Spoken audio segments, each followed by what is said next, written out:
Vamos a mais um estudo do livro Como Vencer as Suas Guerras pela Fé. Hoje, aula 52. E hoje nós vamos falar: Deus é só amor? É uma pergunta. Deus é só amor? É a mensagem de hoje. Vamos pedir a Deus direção? Deus, em nome de Jesus, meu Pai, dirige esse estudo.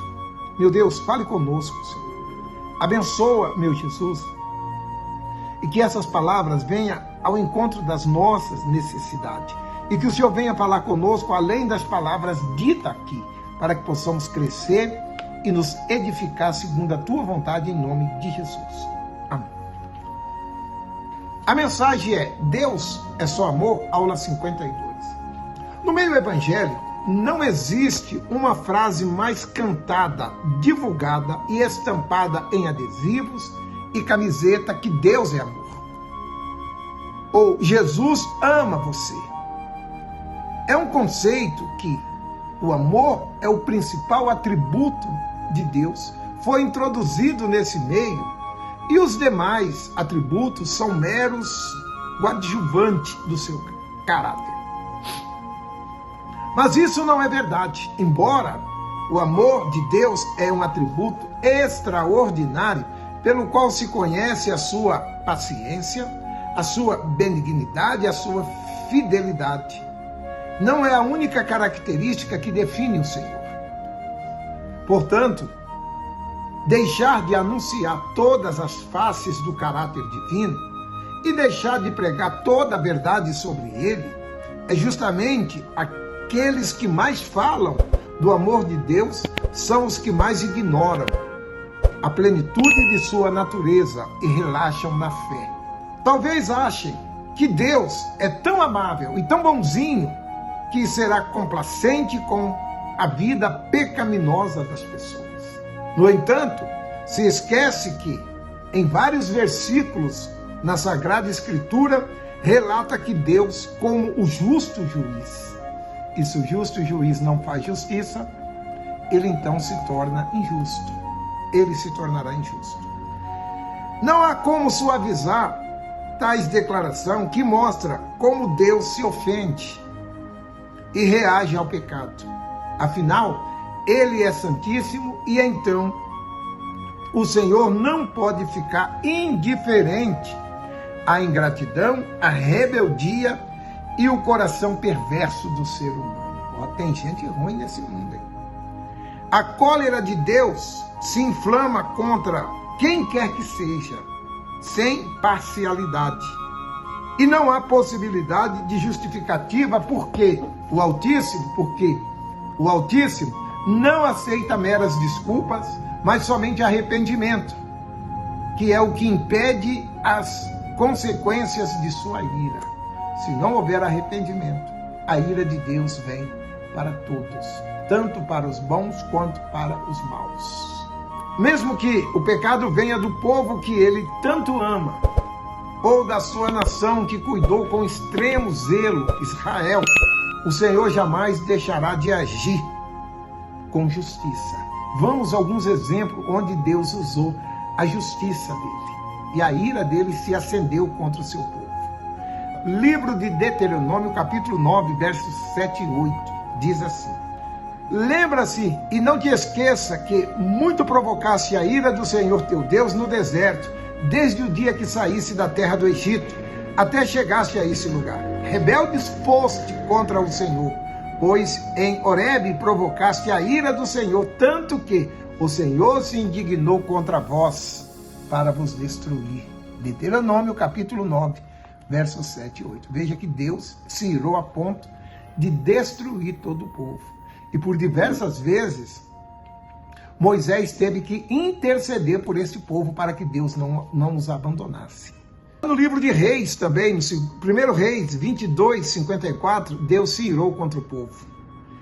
E serviu Baal e adorou, e provocou a ira do Senhor, Deus de Israel, conforme tudo o quanto seus pais fizeram. 1 Reis 22, 54. E também no livro de Crônicas, 2 Crônicas 38, veja o que diz: Não endureçais agora a vossa cerviz, como os vossos pais, Dai a mão ao Senhor, vinde ao seu santuário, que ele santificou para sempre. E servi ao Senhor vosso Deus, para que o ardor da sua ira se desvie de vós. Deus estava irado contra o povo, por diversas vezes, por rebeldia, por desobediência, por pecados praticados. E os mesmos pecados, amigo, que os pais deles praticavam. Eles estavam repetindo o mesmo erro que os pais haviam repetido. E esses erros que os pais deles cometeram, levou eles à escravidão do Egito. E eles estavam saindo do Egito, praticando os mesmos erros que eles praticavam, que os pais deles praticavam no passado. E aí diz aqui ainda lá em Salmos 106, 40. Então acendeu a ira do Senhor contra seu povo, de modo que abominou a sua herança. Deus abominou o povo. E no livro de Jeremias 25, 7 também mostra a ira de Deus. Porém, não me deste ouvido, diz o Senhor, para me provocar a ira, com as obras das vossas mãos para fazer o mal. Diversas vezes. E teve também o evento onde Deus fala da destruição, quando destruiu Sodoma e Gomorra. Olha só o que ele diz. Este outro evento, como a queda da Torre de Babel, do dilúvio, da destruição de Sodoma e Gomorra, das pragas do Egito, da aniquilação do exército de Faraó no mar, da morte de Nadab, Abiú e Natã, Corã e Abirão, a queda do Império Babilônico, a destruição do povo, como os Emonitas, são alguns exemplos que se indignação e repulsa do Altíssimo pelo pecado são incessantes e atemporais, ou seja, faz parte de sua essência, está constantemente pronto a ser justo. Ele não está momentaneamente como juiz na terra, mas é porque toda a eternidade, este juiz, por isso as Escrituras declaram, todos os dias, Deus age seja sendo favorável à causa dos justos, seja sendo contrário à causa dos injustos. Deus julga o justo e se ira ao ímpio todos os dias. Se o homem não se converter, Deus afiará sua espada. Já tem armado o seu arco, que está aparelhado. Está no livro de Salmos 7, do 11 e 12. Observe então que a ira de Deus é imparcial.